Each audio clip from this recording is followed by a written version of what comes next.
Bonnie Blue was like, yeah, it was so messy. It was so, and I was like, what? And I was watching the thing and I was like trying to make sense of it. So she was saying, yeah, it was so messy. We had a busy day, but now it's raining and it's wetter outside than it is down there. And I was like, you did not just say that, girl. Bonnie, look at me. Bonnie, blink if you need help.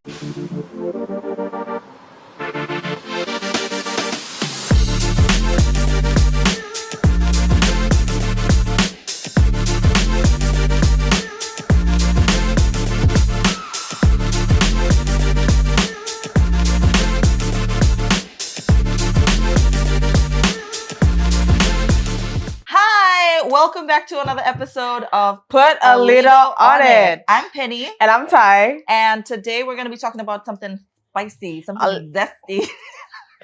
A little bit controversial, if I might add. Yeah. But before we carry on, please make sure you like, follow, subscribe, and whatever. Turn on the notification button. Yes. And also, if you want us to talk about something specific, let us know in the comment section below. I don't know. Or above. Is it like every comment section on every video on every social media platform is below? Yes, there should be. Okay. I don't think so. Comment. Anyways, if I'm putting down like this and there's nothing happening, then I just look like a... Anywho, what are we talking about today? We are talking about the scandal that has tried to come into Fiji. Yeah. And then has removed themselves from Fiji all at the same time. Psych, you thought. Bonnie... What color is this? Blue. And Annie, what color is this? Night. Why are we like this? I don't know. But yeah, Bonnie Blue and Annie Knight, they are adult content creators. They have OnlyFans. And if you know what OnlyFans are, then shame on you. Ew, yucky, poo-poo. We're judging you right now. Yucky, disgusting. But yeah, they came to Fiji for schoolies season. And this is what they do. Like, they travel to like places where the schoolies usually go. Yeah. So usually the UK, the Australia, the UK, and baby UK, also known as Australia, and Fiji. And now baby Fiji. And now, yeah. But yeah, Emmanuel said something. But yeah, so so they were here. I think I was told they were here for a couple of days before they were found out, and they were asked to leave. Like gracefully asked to get out of here. Yeah, I think it was more disrespectfully asked to leave because the way that they were being spoken about in, like, you know, by the people that wanted them to go was like, okay, tell us how you really feel. Yeah, so the thing was, they are here on a tourist visa, right? Yeah. And they were trying to work while they were here, you know, with a tourist visa, which is illegal. Yeah. And that's kind of like the main reason they were asked to leave. Yeah. I think another, as a substantial part of the reason of why they were asked to leave was because they were trying to... Did you hear my burp while I was talking? I'm so sorry if you heard it. That was nasty. You're so ghetto. That was not very demure. Not very cutesy. Yeah, but anyways, the thing is, they were also trying to solicit sex from, and I quote, boys who have just turned 18. Just legal adults. Just legal, mind you. That has to be creepy to somebody, because if it didn't sound creepy to them leaving their mouths, that's just, I don't know, man. I don't know. Honest to goodness, if it was like, if the roles were reversed, yeah, and it was a male, yeah, coming to Fiji saying that they wanted to, what's the word for it? They wanted girls who have just turned 18 to hook up with them while they are filming it. The very words, as they leave his mouth, they would have completely locked the brother up. Completely. Yeah. So that's just, you know, that's I don't want to come off as like, oh my gosh, you shouldn't be doing that. I mean, like, yeah, obviously you shouldn't be doing that. I'm so conflicted. I'm so sorry. But like, I'm kind of happy that they're gone. Absolutely. But I also don't want to be like, I don't care about her. I'm glad that they're gone. Yeah, I don't want to be like shaming them because like the processes that they have to go through. Let me tell you something. I did some research on them and how they go about like their work days. Yeah. and it's like pretty clean cut. Like they put out application forms and then people apply Yeah. and then they vet them. They like make sure that the person is like clean, Okay. no criminal record, Right. and no types of like diseases that Yeah. they can like that they can sort of get from being with that person. And like, yeah, I would never do it, wouldn't recommend it to anybody, would not recommend 1 out of 10. Especially if you've just left high school. Yeah, Don't do that. yeah, but Don't yeah. do that. So that's kind of like how they go through about their whole applications. And I think they were doing that too here. So, man, and I was watching one of their Instagram stories. I don't know how true this is, Yeah. but they did say that they were able to,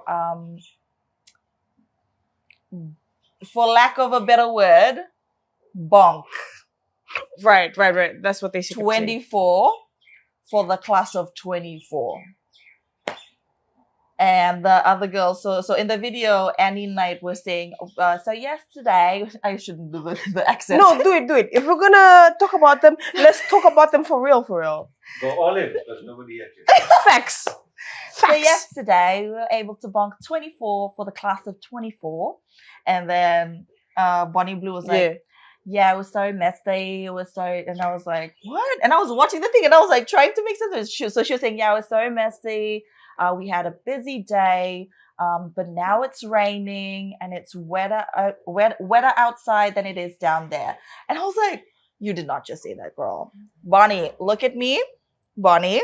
Blink if you need help. Blink if you need help, Blink girl. if you need help, I babes. don't think you're listening to yourself right now. And they was like, yeah, we have a busy day ahead of us and we still have a lot to go through. I was like, no, a lot is left to go through. Yo.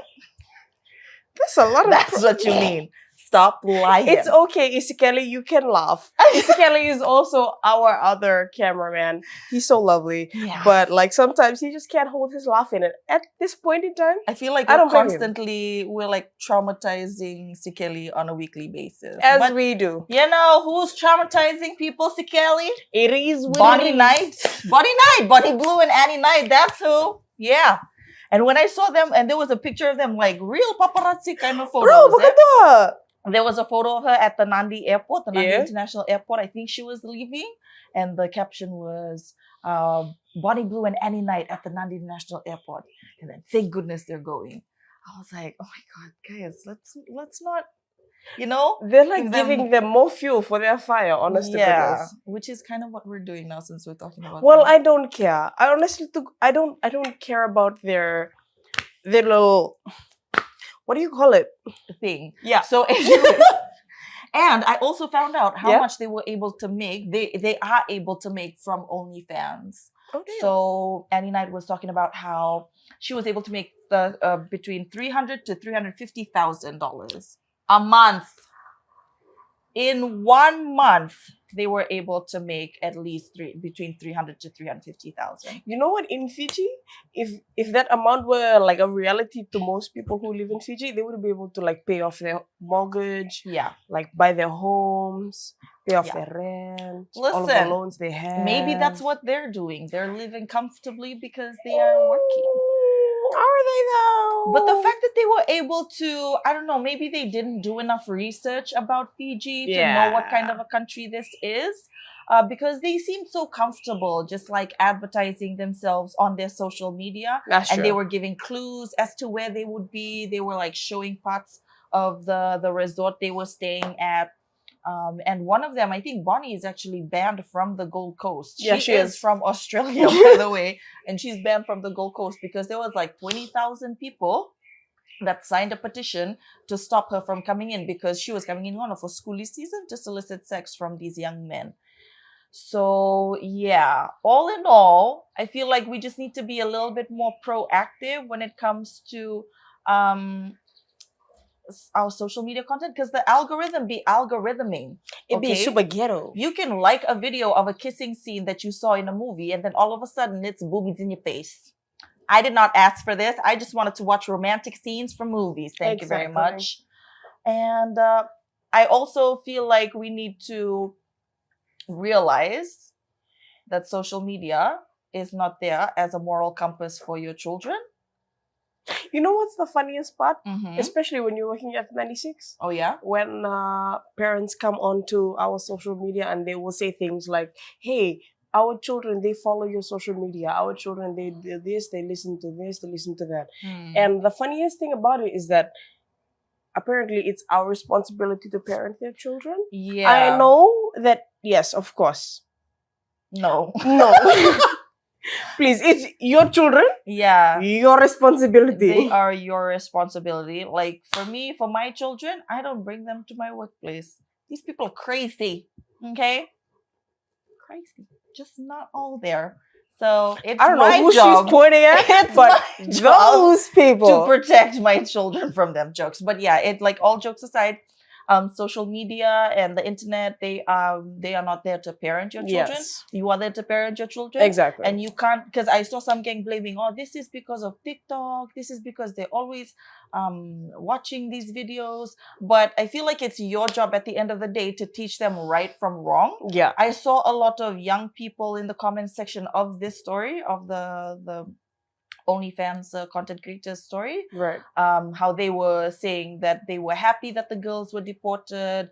They were, they were just like not okay with what was going on. Right, And I was like, you know what? These young people, they did not need anybody to tell them that this was wrong. They just knew that this was wrong. Exactly. And they are standing like, they standing on business. yeah, they're on 10 toes down, just voicing their opinion about how it's wrong. Totally. So as long as everything is okay at home, as long as you're telling them what's right and what's wrong, and you can trust them completely, I feel like these things should be, they are easily handled. Yeah. I don't really know how to word it, but I wouldn't be like, okay, let's say your kid, you trust them, you've taught them right from wrong, Right. and you see something like this come up, you wouldn't be like, oh my gosh, we should, burn them at the stake, off with their heads, should ship them off somewhere to like a concentration camp or something like that. You just be like, okay, this is bad, this shouldn't be happening, but I trust my child enough to know that he won't be like indulging in content like this. Facts. Like as long as that kind of teaching is being done at home, then your kids should be fine. But at the end of the day, what they did was not the vibes. Exactly. Even to parents, I just want you to know that sometimes the choices that your kids make, especially if they're like teenagers or if they're like young adults, they are not always the product of your teaching. Because at the end of the day, after everything you've taught them, after everything you've like brought them up with, they will choose their path. So don't be worried about it, okay? Don't be worried about it. It's okay. Oh, right. It was so inspirational. I thought I needed to put a violin in there. You're gonna add the violin sound effect? Yeah. We'll do it. Okay. Anyway, see you guys next Tuesday. I don't even want to see her next Tuesday See as you well. next Friday on the next episode of Put a Little on It. And remember, watch what you watch.